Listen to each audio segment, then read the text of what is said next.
All right then. Hello, welcome once again to Stuff and Things, where I like to talk about stuff and occasionally even things. I'm your good friend Bradley, and today is a very pleasant Sunday Stuff and Things, kind of, but we'll get to that. And on this pleasant Sunday Stuff and Things, we have many stuff and things to talk about, including upcoming videos. We'll be mentioning Dan T's old Ironsides again, things that you can look forward to on Stuff and Things and Stuff and Things Plays. We will be answering a question that was asked last week by Jack Mercer about where my interest in Japanese culture comes from.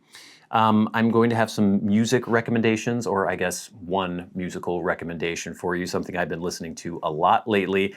And then we will have your questions, comments, and feedback in hashtag #AskStuffandThings. I'm going to try to get through this more quickly this week because the window in which I could record this weekend was very, very small, or has been very, very small.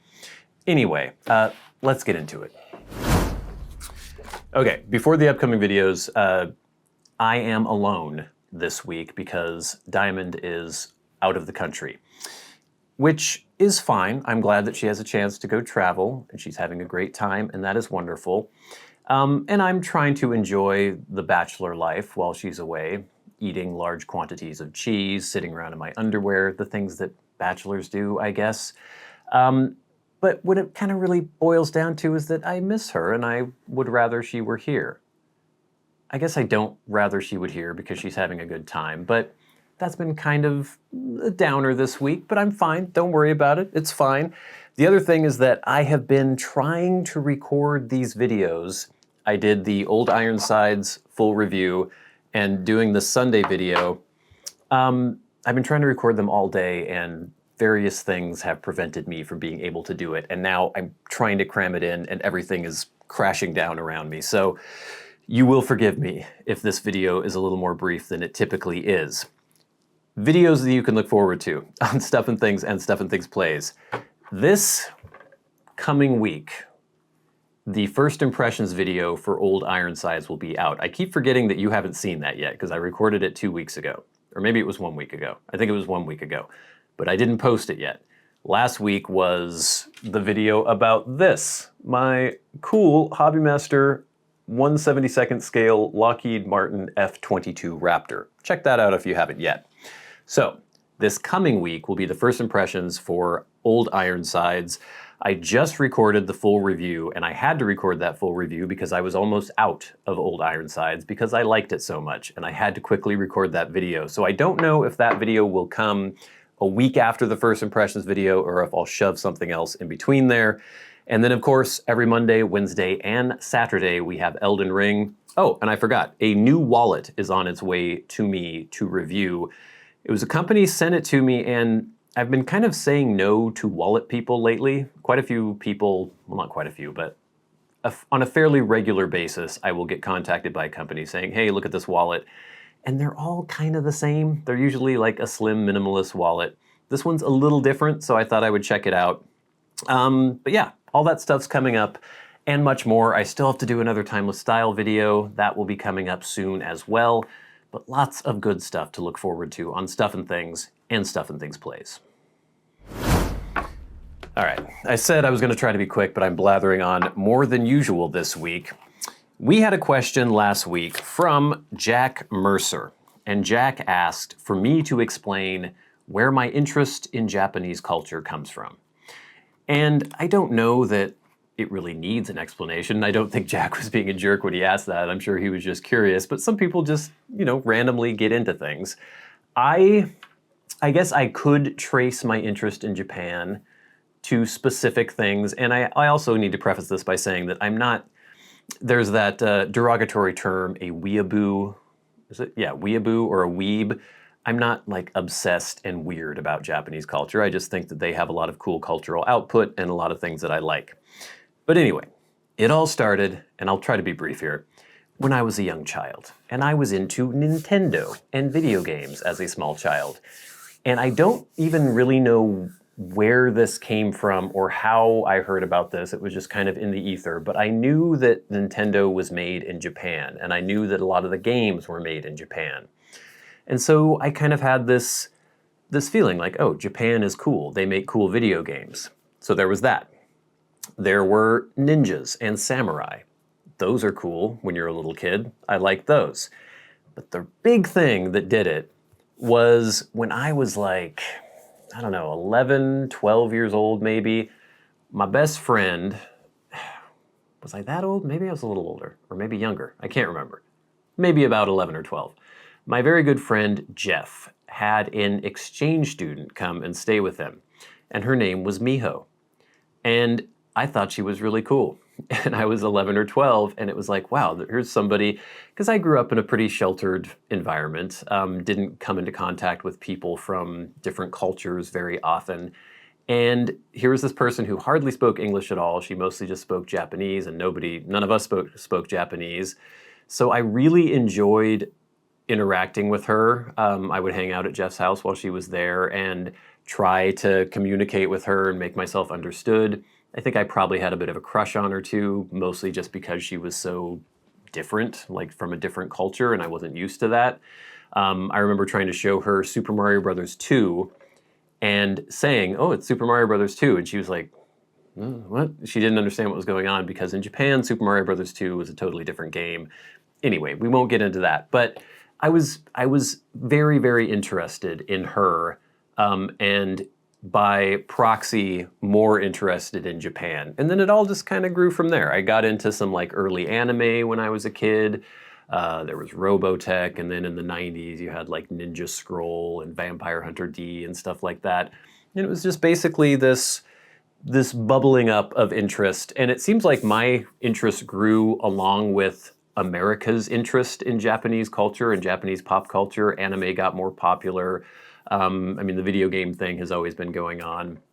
I started reading literature about Japan, and then by the time I got to college, I decided to take Japanese as my foreign language in college. And yeah, it's 5 o'clock. I have just always maintained an interest in Japan as a cultural powerhouse, I guess. It's kind of like the UK too. I consume a ton of stuff from the UK. Makes more sense because they speak English in the UK as well. But I listen to a ton of music from the UK, watch lots of shows and films. I consume lots of stuff from the US as well, but there are certain countries that are just kind of, their cultural output cannot be denied. I think the US is that, obviously, probably number one. The UK, if you're in the English-speaking world, is huge in that regard. Canada, a bit. Sorry, Canada. But no, yeah, a bit. And then Japan, for sure, is a huge cultural output country. And I just find it cool. So hopefully that answers your question, Jack Mercer. Thank you. All right, gang. Now quickly, I have a recommendation for you. It seems as though some of you enjoy it when I recommend films, movies, YouTube channels, podcasts, things like that. And this week, I want to recommend a very good band, a band that I have enjoyed for a very long time, and that is The Jam. The Jam are a punk, post-punk, power pop, whatever you want to call them, band from the UK. They formed in the late 70s. I think their first album came out in 1977. And no, I was not born yet when their first album came out. Paul Weller, the lead singer, main songwriter. And I have been listening to them probably since I was about 15 or 16 years old, maybe a little older, maybe late high school era.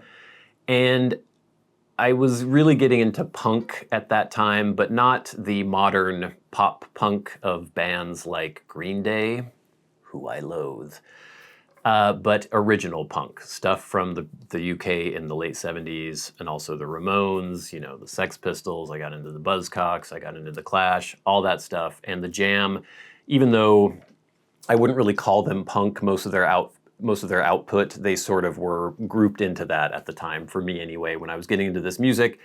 And they are fantastic. If you have never heard The Jam, you should definitely check them out. I think I have all of their albums, or pretty much all of their albums, but it was just recently I kind of reconnected with them. I've always enjoyed them ever since I was a kid, as I mentioned, but I just started listening. There were some remasters for In the City, their first album, which was 77.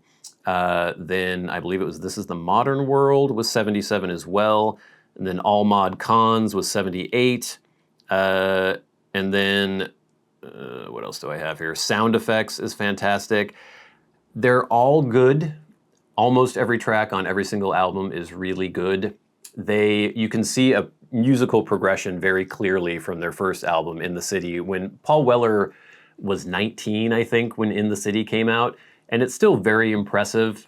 The lyricism or the lyrics in the music, you can tell it's a 19-year-old writing these songs, but it's very advanced for a 19-year-old, and he certainly doesn't sound 19 either, his singing voice. I'm sure that everyone in the UK who is watching this knows exactly who the Jam are and who Paul Weller is, but they never really broke in the US. Most people, as far as just like casual music listeners, would not know about the Jam. I don't think they ever had a hit in the US. A lot of people who are into indie stuff or underground stuff know about the Jam in the US, but most people do not. And so I want to strongly encourage you to pick up a Jam album. I think, I don't know which album I could say is their best. Sound Effects is really, really good. They're all good. In the City is the more punky of all their albums, or the most punk-like. This Is the Modern World, I would say, is more power poppy, or maybe more post-punk. All Mod Cons is maybe more power pop, and Sound Effects is kind of gets a little more baroque, but they're always catchy. Most of the songs are pretty short, lots of good hooks, really cool guitar playing. Check out the Jam. They're fantastic. All right, gang, but now it is time for hashtag #AskStuffandThings. Remember, if you have a question for me and you would like it answered on the Sunday Stuff and Things, tweet at @SATBradley with the hashtag #AskStuffandThings. You can also send me questions via Patreon and go to the front of the line. You can do a YouTube super thanks and go to the front of the line, or you can leave comments on my YouTube videos and I go through all of those and pick out questions, feedback, etc. First, via YouTube, super thanks. This is from Scottum. Scottum says, Bradley, great videos recently. Thank you. The reaming video was quite helpful. My only experience with Dan T was Salty Dog. I'm not a fan of the effort required for a plug of that density. I did find it to be pretty good. Worth the $20 for 2-ounce price tag? I'm not so sure. Thank you, Scottum, for the comment and for the super thanks. Next, from Mark Mahari. Do you play tabletop games? If so, what are some of your recommendations? I have Ticket to Ride on the way. I have Ticket to Ride. Do you mean the Beatles song, or is that a tabletop game? I'm assuming it's a tabletop game. I don't play any tabletop games, and I'm assuming you mean like, does that mean a board game, or can it mean like a D&D style, like tabletop role-playing game? I'm not sure. When I was quite young, probably pre-teenish age, I tried to get into like the Robotech game where you had little miniatures and stuff, but I just never really got into it. But yeah, they seem cool. I just don't really play any of them myself, and I obviously, from what I've just been saying, you can tell that I don't really know anything about them. But thank you for the question. Next, we have some feedback from last week's Sunday Stuff and Things. This is from Andras Olivier. I told you, or typed, old Ironsides for the win. Thank you, Andres. Yeah, you might have been the one who recommended it to me. I couldn't remember. One of my most beloved blends. Some other good stuff worth trying from Dan T. Limerick, Hamburger Veermaster, something like that. Oh, such a good straight Virginia.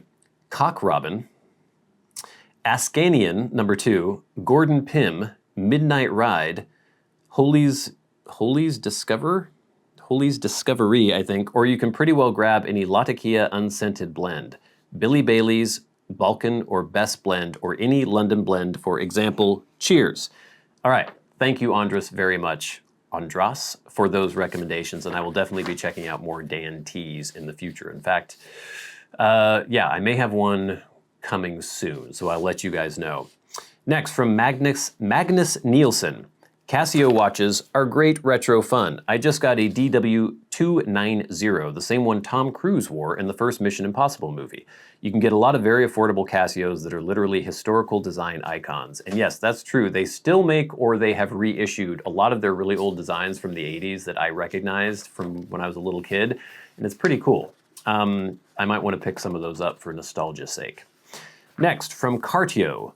Love that watch. I've used it pretty ruggedly in the military for over a year and it's perfectly fine. That's good to hear. I still wear mine at work quite a bit. I usually take it off if we're actually pouring concrete or anything, because if concrete gets on the face, it will scratch it, no matter what. If you get any little splatter of concrete on the face, it's impossible to get it off without the face getting just scratched to hell. So I don't want that to happen. Next, we have feedback for the Hobbymaster F-22 box opening from last week. This is from Joe Ramia. Great video. There is a large Air Force base near where I live, and we have F-35s, cool, flying over often. I'm always transfixed and feel a sense of pride and freedom. Keep up the great work, one of the best quality channels on YouTube. Thank you very much. Next, from B. Newman 43. If you ever get to Dayton, Ohio, you should plan to visit the National Museum of the U.S. Air Force. Yeah, that sounds cool. They have on display the actual prototype YF-22. That's really cool. I would love to see that. Thank you so much for all the feedback and the questions, gang. Please keep them coming in. They help make the show go. But now, it is time for the very best part of the show. See, I tried to keep this short. It's been kind of shortish. And that is where I thank our Patreon supporters. It is so helpful to me and so appreciated that some of you have been generous enough to support the channels on Patreon. This takes a lot of time, and even though it may not seem like it, a lot of effort to produce 3, 4, 5 videos every single week and try to keep up with the 2 channels. And so the support that you guys give me on Patreon is really, really useful, especially because a lot of the videos can't be monetized if they have anything to do with teas. So it really just helps offset a lot of the cost, the actual cost of doing the videos, and then the time cost of doing the videos, because like I said, it's super time consuming. So thank you so much. If you would like to support the channels, there is a link in the description box below to the Patreon, to my Patreon in the description box below. But every week we love to shout out those people who support the channels at $25 or more a month.